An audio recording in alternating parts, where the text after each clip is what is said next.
বর্তমান ইদারিং জেনারেশনে অনেক অবৈধ ছেলেমেয়ের জন্ম হচ্ছে শুধুমাত্র অবৈধ সম্পর্ক করার কারণে। তো কিভাবে জানতে পারবো যে অবৈধ ছেলে মেয়ের আসল বাপটাকে আর নকল বাপটাকে? সেজন্য বিজ্ঞান এখন এগিয়ে যাচ্ছে।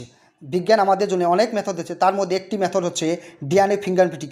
এই ডিএনএ ফিঙ্গারপ্রিন্টিং মেথড মাধ্যমে আমরা আজকের ভিডিও জানতে পারবো যে শিশুটার আসল বাপটাকে আর নকল বাপটাকে। সেই জন্য আমরা 3 ধরনের ডিএনএ কালেকশন করছি।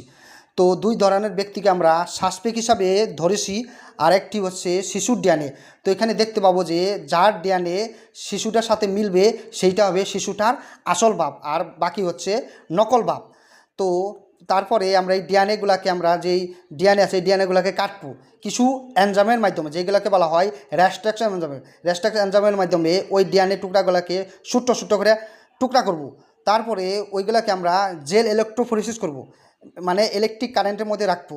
ইলেকট্রিক কারেন্টের মধ্যে রাখার পরে ওই ডিএনএ টুকরাগুলোকে আমরা মুভমেন্ট করতে শুরু করবে।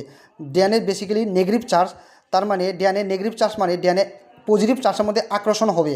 তো ডিএনএ নেগেটিভ থেকে পজিটিভ চার্জের দিকে মুভমেন্ট করবে। তারপর আমরা এগুলাকে নাইট্রোসেলেস একটা পেপারের মধ্যে রাখবো। পেপারের মধ্যে রাখার কারণ হচ্ছে যে যাতে ডিএনএর সাপ নিতে পারি। তারপরে এগুলাকে আমরা লাস্টলি ফাইনালি আমরা হাইব্রিডাইজ করবো। হাইব্রিডাইজ এইভাবে করবো যে এখানে কিছু প্রুফ ব্যবহার করবো, যেগুলো বলা হয় ডিএনএ প্রুফ। ডিএনএ প্রুফ এই জন্যই করবো যাতে ডিএনএ ভালোভাবে আমরা ভিজুয়াল করতে পারি, ভালোভাবে দেখতে পারি। তারপর এগুলো আমরা ফাইনালি এক্সরে করবো আর ম্যাচিং করবো।